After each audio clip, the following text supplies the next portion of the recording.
So I want you to do something for me. Just, picture your calendar right now. Uh-oh. I know where this is going. Right. Does it look like a carefully planned schedule for, I don't know, thoughtful, outcome-focused work? Mm-hmm. Or does it look a bit more like a game of Tetris? A game of Tetris you're losing. A game you're losing, where every single block is flashing red and is labeled urgent. Mm-hmm. If that's you, well, you are definitely not alone. That feeling is it's universal. Especially in roles like product management. Exactly. That crushing weight of information overload, the constant ad hoc requests, never being able to find even just 3 hours to sit down and actually think. We get it. You were brought in to be the strategic force. Mm-hmm. But you spend half your day feeling like a glorified admin assistant. Right. You're tracking tickets, you're fighting fires, you're not designing the future. But what if structure wasn't the enemy? I mean, we think of it as this bureaucratic, restrictive thing. Yeah. More rules, more meetings. But what if structure, specifically a predictable rhythm, was actually the key to freedom? Freedom to think, freedom to discover. And most importantly, freedom to ship the right things, the things that actually move the needle for the business. And that right there is the mission for this deep dive. We are unpacking a pretty comprehensive guide on operating cadences and rituals. This is the beating heart of a high-performing product team. Our whole goal here is to give you a shortcut, a way to design that predictable, outcome-focused rhythm. So you can stop being a project manager. And start being the strategic driver you were hired to be. This material is absolutely crucial for making that exact jump, moving from the world of tracking output. Did we ship the feature? Check. To the world of driving outcomes. Did that feature actually increase retention by 3%? That's a real question. And when you look at the best practices, from places like Silicon Valley Product Group or experts like Manis J. Saloy, whose work we're looking at, the key to that shift isn't some fancy new tool. It never is. It's rhythm, a predictable, relentless rhythm for making smart decisions and for learning fast. Okay, so let's define our terms. I think that's important because we're going to be using them a lot. Cadence versus rituals. Right. They're the skeleton and the muscle of this whole system. Let's start with the operating cadence. Okay. Think of it as the underlying beat, the rhythm of the team's work. The frequency. The frequency, exactly. Daily, weekly, monthly, quarterly. It just dictates when the important stuff happens. Like, when is the one predictable time we review metrics? When do we talk to customers? Exactly. When do we step back and look at the strategy? That predetermined frequency, that's the cadence. It's the framework. Okay, so if the cadence is the framework, the when, then the rituals are the what? Precisely. They are the specific recurring activities that actually happen on that cadence. The 15-minute stand-up, the 2-hour weekly discovery review, the big quarterly strategy workshop. Those are the rituals. They're what bring the whole model to life. And give the team a shared language, shared expectations. They matter because they solve that chaos problem we started with. Well, first, they create predictability. And that builds trust, not just in the team, but across the whole organization. Everyone, stakeholders, leadership, they know exactly when decisions get made. And when they'll be asked to chime in. Right. So it cuts down on all those random, disruptive, hey, you got 5 minutes meetings. And the second thing, and listen, if you're that person with the Tetris calendar, this is the biggest payoff for you. They fiercely guard your time. Fiercely. They explicitly carve out that space for the high-value work. The discovery, the deep analysis, the learning. It prevents that time from getting colonized by random requests or panic. So a well-designed ritual isn't a cost. It's Yeah. not another meeting on your calendar. It's protection. It's a shield for your most valuable asset. Never focus, your brain power. Okay, let's unpack the philosophy behind all of this. Right. Because you can't just adopt the rituals without understanding the why. And this really gets at a core conflict that the source material, heavily influenced by Silicon Valley Product Group, highlights. And that's the difference between an empowered product team and a feature team. This is everything. This philosophical alignment is where the rubber meets the road. Because if you're operating as a feature team, your whole operating cadence is built around one thing: delivery velocity. How fast can we ship? Exactly. Your rituals are all about tracking tickets, updating JRA, hitting dates. You're a factory. Yeah. You're executing on a list someone else gave you. But if you're an empowered team, your cadence revolves around something completely different. It revolves around maximizing learning velocity. That is such a critical distinction. It is. So principle 1, empowered teams are cross-functional. You've got your PM, your design lead, your engineering lead, and they own outcomes. Outcomes, not just output. Right. They're trusted to discover the right solutions to hard problems. They're given the problem, not the solution. Let's make that really concrete for people listening. A feature team gets a request from the VP of sales that says, we need a blue button on the homepage. Their job is to ship the blue button. An empowered team gets told, we need to reduce the bounce rate on the homepage by 15%. Now, maybe the answer is a blue button. But maybe it's not. Maybe it's rewriting the headline copy. Maybe it's changing the mobile experience. Their job is to find out. And that means their operating rhythm has to support discovery, delivery, and learning all at the same time. Which means if all your weekly meetings are just about ticket status, you are, by definition, a feature team. Your cadence reveals your philosophy. It doesn't matter what your job title is. Your calendar tells the truth. This philosophy leads right into the second, and it's a non-negotiable principle that has to show up in your weekly rhythm. Continuous discovery. Oh, this is a huge one. This is a massive shift from how things used to be done. Traditional orgs, they treat discovery like this big bang event. Yeah, the research phase at the beginning of a 6-month project. Right. You do it once, you write a big report, and then you go build for 5 months. The sources we looked at argue that this is just fundamentally broken. Discovery has to be perpetual. Every single week. Every single week. And there's a powerful metric here that comes from experts like Manis J. Saloy, the bare minimum requirement. Okay, what is it? 2 to 3 hours of customer interviews or observation sessions per week. Every single week. Wow. 2 to 3 hours. Let's just sit with that for a second. Yeah. Think about what that actually implies organizationally. This isn't just, casual user testing. This is a real commitment. It forces you to build mandatory weekly rituals, not just for talking to customers, but for immediately synthesizing what you learned and making it actionable for the rest of the team. Okay, but I have to stop you there because that sounds great in a book. I love the idea. But what's the operational reality of that? For most PMs, just finding 2 qualified customers who are willing to talk, then scheduling them, running the interview, that's a huge lift. How do you actually sustain that? That's a great challenge. And it's exactly why the cadence has to be a formal ritual. If it's ad hoc, it will always fail. It'll be the first thing that gets dropped when things get busy. So what do you need? You need 3 things. First, an always-on recruiting pipeline. Maybe it's automated, maybe you use a service, but the PM cannot be spending hours every week just trying to find people to talk to. Okay, that makes sense. What's number 2? Number 2 is commitment from the rest of the organization that this time is sacred. It's not movable. And third, and this is the most critical part, the PM has to make sure that insights are immediately valuable. So the team sees the benefit. Exactly. If the engineers don't see the direct line between the customer conversation on Tuesday and the design review on Thursday, they'll start to see it as a waste of time. They'll push back. The ritual loses its power. That makes so much sense. And it brings us right to principle 3, protecting PM time. This is a huge warning that comes straight out of SVPG. It is. The anti-pattern is that most product managers spend the majority of their time doing project management. Status meetings, tracking tickets, managing dependencies for leadership. All that logistical stuff. And if you're spending 80% of your time on that, you simply don't have the space for the high-value product management work. The strategic work. The strategic work. The deep dive into analytics, assessing market risks, writing a really thoughtful strategy doc. That stuff takes uninterrupted focus. And if your calendar is just a reaction to other people's urgent requests, you're never proactive. You're always reactive. Which is why the cadence is the tool. The rituals are explicitly designed to fence off your time, to protect it so you can think, not just react. And you need to be thinking about the right things. The source material from SVPG lays out 4 critical risks that empowered teams have to manage. Your cadence needs rituals to deal with each one. Let's break those down because they basically define the strategic conversations you need to be having. The first is value risk. Will people actually use this? Do they want it? Does it solve a real problem for them? Your discovery cadence, those 2 to 3 hours a week with customers, that's your primary weapon against value risk. Then you have usability risk. Can users figure out how to use it? Is it intuitive?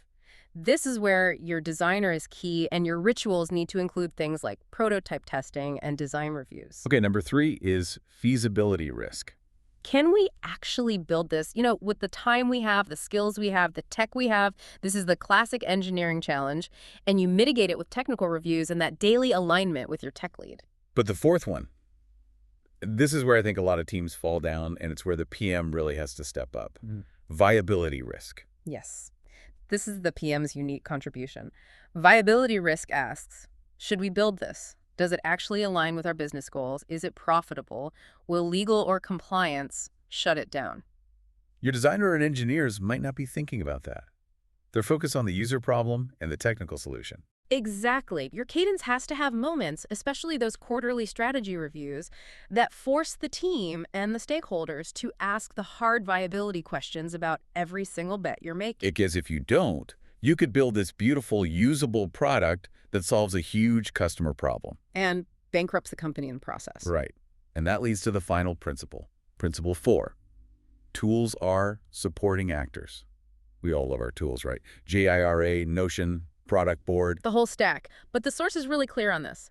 The process has to drive the tools, not the other way around. What does that look like in practice? Well, if your OKR tracking tool is clunky and a pain to update, guess what? Your OKR review ritual is going to fail. People will see it as a chore.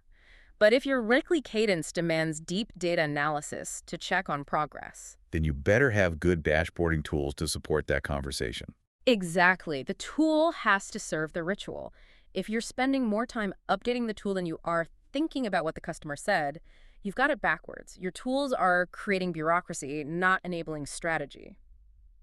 Okay, so let's zoom in. Let's get really tactical and talk about the weekly rhythm. This is the engine room. It's where most of the work, the learning, and the PM's time is actually spent. The weekly cadence has 3 big goals, right? 3 non-negotiable goals. First, keep the team aligned on outcomes. Second, maintain that continuous discovery habit. And third, make sure the delivery work is unblocked and actually moving forward. The source material lays out this great sort of compartmentalized sample week. And the key isn't to copy it exactly, but to understand the intent behind it. That's the key. The beauty of this model is how it dedicates different days to different kinds of thinking. You're not trying to mix a big strategic discussion with a detailed technical review in the same meeting. It's about cognitive focus. Exactly. So let's walk through this ideal week. Let's start with Monday, weekly outcomes and planning. This is usually about 60 to 90 minutes. And this is the team sync up. But it is explicitly not a status update meeting. God, no. The purpose is to look back just for a moment and then look forward intensely.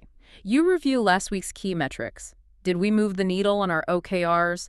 What did we learn from customers? What experiments finished?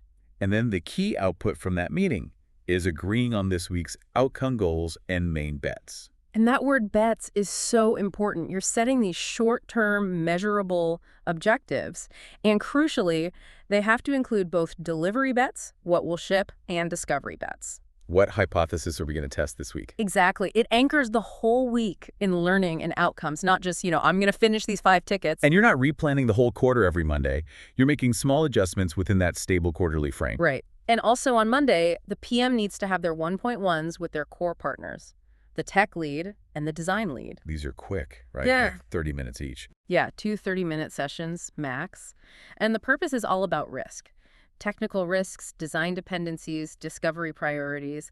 The status updates should happen async before the meeting. This time is for alignment on the hard stuff. So the PM, designer, and tech lead are all on the same page. 3 heads, 1 body. Now we move into the real engine of the week. Tuesday, discovery sessions. 2 to 3 hours plus an hour for synthesis. This is it. This is the sacred time. It is the sacred time. This block is non-negotiable. This is the ritual that delivers on that 2 to 3 hour minimum for customer contact we talked about. You're talking to customers, you're testing prototypes, you're gathering evidence. And the PM has to be absolutely ruthless about protecting this time. If this gets canceled every week for some urgent internal meeting. You're starving the team of evidence, and you immediately slide back into being an opinion-based feature factory. And you mentioned synthesis. That's the hour after the calls. It's just as important as the calls themselves. You've just spent 2 hours soaking up information. You need a dedicated hour to process it, capture the insights, update your research repo, and share the key nuggets with the team. Maybe a quick Slack summary or a Loom video. Yeah. The PM's job is to translate that raw customer feedback into actionable insight that can fuel the rest of the week's conversations. And we can't forget, this is a team sport. It's not just the PM's job to talk to customers. No, a healthy team gets engineers and designers into these sessions too. Not every single one, but regularly. Why is that so important? It's about shared empathy. I mean, an engineer can read a JRA ticket that says P1, improve page load time. Sure. But when that same engineer hears a real user on a call sigh with frustration because the page is slow, that hits different. They feel the problem in a way a ticket can never convey. Okay, that's Monday and Tuesday. What about Wednesday? Wednesday is usually about refining the work and managing external communication. So you have backlog refinement or grooming for about 60 to 90 minutes. And again, this is not just reordering tickets in a list. No, this is where the team gets together to clarify acceptance criteria, define what success looks like for a story, and do a final risk check. And the most important activity is deciding what to promote from the discovery backlog into the delivery backlog. And the gatekeeper for that promotion is evidence. It has to be evidence. If you're moving a story into the delivery queue because the senior leader said so, you're a feature team. If you're moving it because the discovery sessions on Tuesday validated the problem, you're an empowered team. Evidence is the gatekeeper. And after that, you have a stakeholder check-in. Yeah, a regular lightweight session, 30, maybe 60 minutes, and the focus has to be on outcomes and problems. You share what you learned on Tuesday. Hey, here's a new insight about the friction in our sign-up flow. You update them on the OKRs. And what's the big trap to avoid in this meeting? It cannot turn into a feature sign-off meeting. If your stakeholders are just there to ask, when is feature X shipping? You've lost control of the narrative. You have to pull the conversation back to the outcomes, the learning, and the problems we're trying to solve. Okay, so that's Wednesday, now Thursday. Thursday is about getting deeper into the solution and giving the PM time to think. So you have a design or solution review. This is a PM, designer, and engineers together. Right, and you're looking at prototypes, mock-ups, technical approaches, usually based on what you learned on Tuesday. And the key decision is, what's next?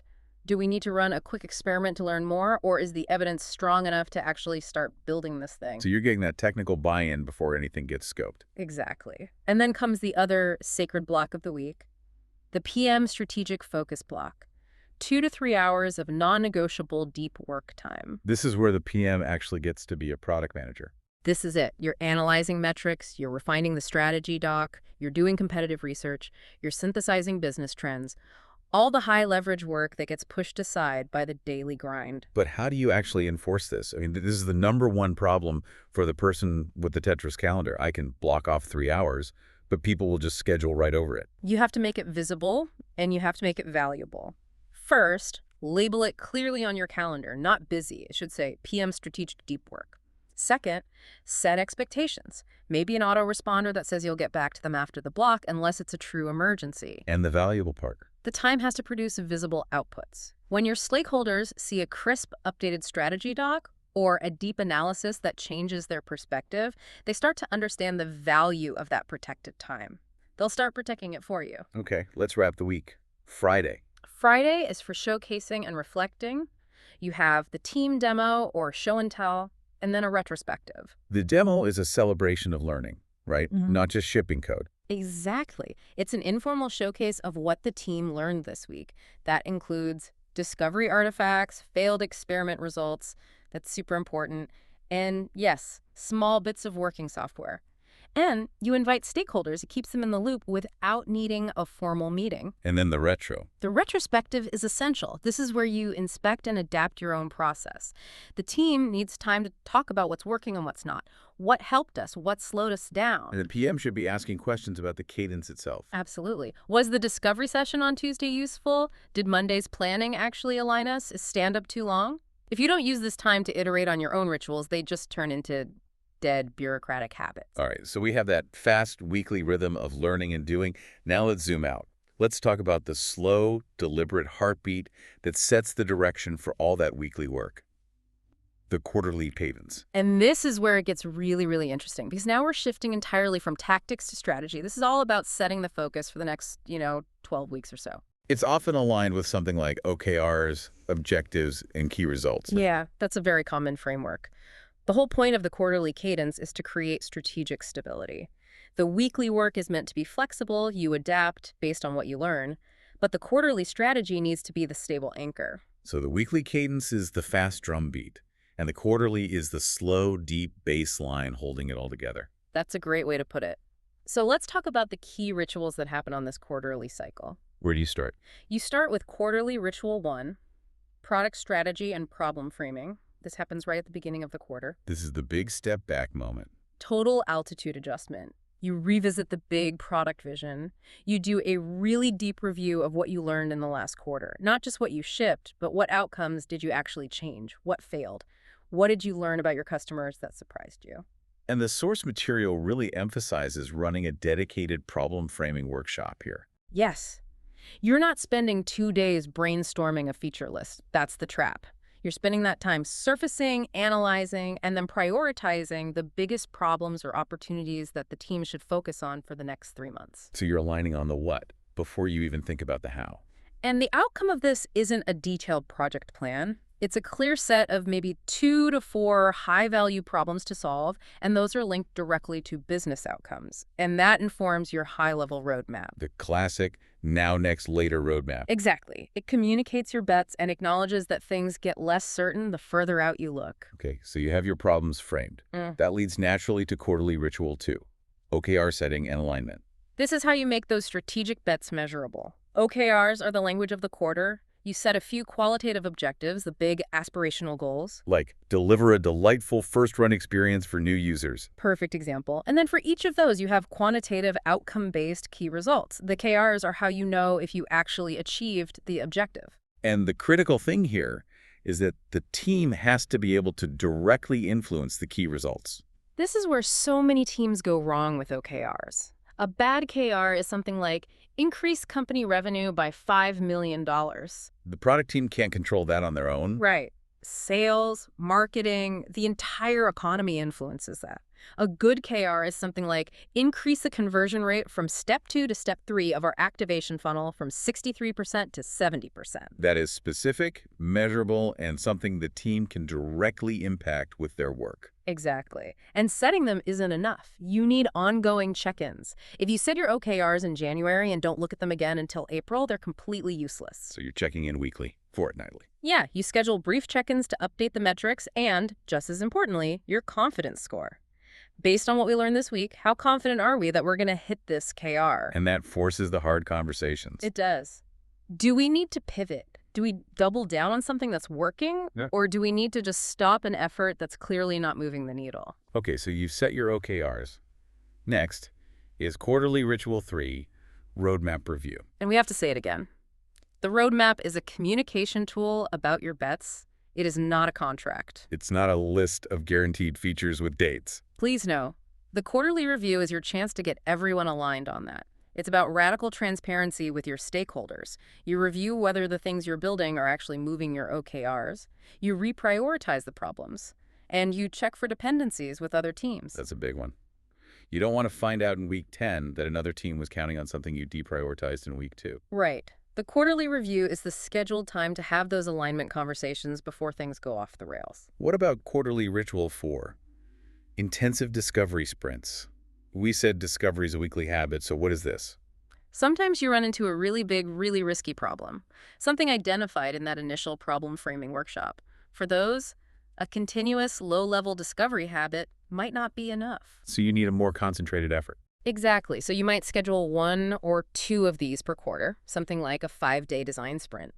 You dedicate the whole team to rapidly prototyping and testing a solution to de-risk a major bet. And the key is that this complements the weekly cadence. It doesn't replace it. It does not replace it. Your weekly discovery handles the constant flow of smaller questions. The intensive sprint is like your tactical nuclear option for the big, high uncertainty problems. Okay, last one. We wrap up the quarter with quarterly ritual 5, showcase business review. This is your big meeting with senior stakeholders. And if you do this right, it is the single best way to communicate the team's value. The narrative is everything. And the narrative has 3 parts. 3 parts. First, outcomes. What changed, what didn't, measured against your KRs. Second, insights. What did we learn about our customers or our market? And third, next bets. Based on that learning, what are we going to do next quarter? And the big warning here is to not let this become a feature accountability session. You have to fight that tooth and nail. If the meeting devolves into stakeholders asking, why didn't feature Y ship, then the whole strategic alignment has failed. The PM has to rigorously control the narrative and keep it anchored on learning and outcomes, not output. Okay, so we've laid out the blueprint. We have the weekly execution rhythm, the quarterly strategy beat, but just having the blueprint isn't enough. Right, because you can't just copy and paste this. Your team, your company, it's It is. different. It has to be adaptive. You have to design it starting from your own fundamentals. So let's give people a process. What are the steps to actually designing your own operating system? Step 1. Start from outcomes and risks. Before you schedule a single meeting, you have to be crystal clear on what business outcomes your team is responsible for, and then you map out those 4 big risks we talked about. Value, usability, feasibility, and viability. Your rituals have to be designed specifically to mitigate those risks for your product. Okay, so you know your outcomes and risks. Step 2, map the necessary conversations. Right. Who do you need to talk to, and about what? You'll have conversations with customers for discovery, conversations with your team for planning, conversations with stakeholders for alignment. And conversations with leadership for strategy and funding. Once you know the conversations you need to have, you move to step 3. Choose the minimum rituals. Minimum being the key word there. The absolute keyword for each conversation. Define the purpose, the frequency, who needs to be there, and what the output is. And be ruthless. If a ritual doesn't produce a clear decision or insight, just kill it. Then step 4, guard PM time. We hit this a few times, but it's so important it needs its own step. You have to be proactive. Block that time on your calendar for discovery, for analysis, for writing. If you only have 1 hour of free time a day, you're not a product leader, you're a project manager reacting to things. Then finally, step 5, inspect and adapt. Your cadence is a product. It needs to be iterated on. Use your retrospectives to ask, are these meetings working? Is this ritual valuable, or is it just theater? And be willing to change it. Adjust the frequency, merge meetings, whatever it takes. If the team says stand-up is a waste of time, the problem isn't the team. The problem is the ritual. You need to fix it. Okay, but even with this great process, teams can still fail. They fall into predictable traps. Let's talk about the big anti-patterns people need to avoid. Pitfall 1. Meeting overload, no time to think. This is the chaos we started with. The symptom is just a completely booked calendar, and discovery and strategy always get pushed to later. Death by 1,000 paper cuts. The fix is aggressive calendar hygiene. Turn status updates into async updates. If a meeting is just for sharing info, it's not a meeting. It's a memo. It's a Slack post. And protect that focus block. Protect it like your job depends on it, because it does. Then there's pitfall 2, discovery starvation. The symptom here is that decisions are being made based on opinions, usually the highest paid person's opinion, the hit PO. And you hear things like, we'll talk to customers after we ship. Which is always a disaster. The fix is procedural. You have to schedule and protect those 2 to 3 hours of customer contact every single week. And you make it a team sport. Get your engineers and designers in there. When the whole team is invested, the ritual has gravity. It's harder to cancel. All right, what's next? Pitfall 3, feature factory cadence. This one is so insidious because the team looks really busy and productive, but they're just churning out features without any connection to outcomes. Their rituals are all about tracking story points and hitting ship dates. The fix is to reframe every single conversation. Your planning meetings, your reviews, they have to be anchored on outcomes and problems, not tickets. You introduce weekly OKR check-ins. You replace your feature list roadmap with a problem-based roadmap. It's a language shift as much as a process shift. It really is. And finally, pitfall 4, constant strategic thrash. This is team whiplash. Where the priorities change every single week. Yeah, and the team gets demoralized because they never get to finish anything. Their work feels disposable. The fix here is that stability from the quarterly cadence. You use that quarterly strategy ritual to set the boundaries. You agree that the strategy is stable for the quarter unless a massive, objective piece of data comes in. So your weekly rituals are for adjusting how you pursue the goal, not changing what the goal is every Monday. And as we wrap this section up, just a final reminder on tools. Tools are secondary. They support the process. If your JRA workflow makes it easy to see how a story connects to a key result, great. If your research repo makes it easy to share insights, fantastic. But if they just add friction and administrative overhead, they are actively working against your operating system. #outro. All right, let's bring this all home. Let's synthesize what we've just unpacked. This whole detailed structure we've walked through, the Monday alignment, the Tuesday discovery, the quarterly reviews, this is just, a bunch of good suggestions. No, this is the distilled rhythm of learning and decision-making that you see in the highest performing product orgs in the world. The big lesson here is that your cadence is the fundamental rhythm of how you learn. The rituals have to be lightweight and purposeful. And your weekly cadence keeps that discovery and delivery work happening in parallel so you never starve the team of evidence. And the quarterly cadence gives you the strategic focus. And if you take absolutely nothing else away from this deep dive, it has to be this. As a PM, you must fiercely protect your time for strategic work. That is how you become truly effective. This entire operating system is what allows a team to shift from just executing tasks to actively solving valuable, measurable business problems. Absolutely. And the entire philosophy here stresses that your cadence should be a direct reflection of the outcomes and the risks that you're responsible for. Your calendar should be a mirror of your strategy. I love that. A mirror of your strategy. So here's a final provocative thought for you to chew on this week. It requires a little bit of honesty. I want you to look at your calendar from the last 7 days. Yeah. I want you to ask yourself, what percentage of my time actually reflects my single most important business outcome? The one tied directly to your main OKR. Is your calendar serving the strategy you've so carefully crafted? Or is it just a reflection of old habits and bureaucratic status quo? Oof, that's a tough question. It is. But that self-analysis, as painful as it might be, is the very first step in redesigning your personal and your team's operating system. Thank you for providing us with the source material for this deep dive. We'll catch you on the next one.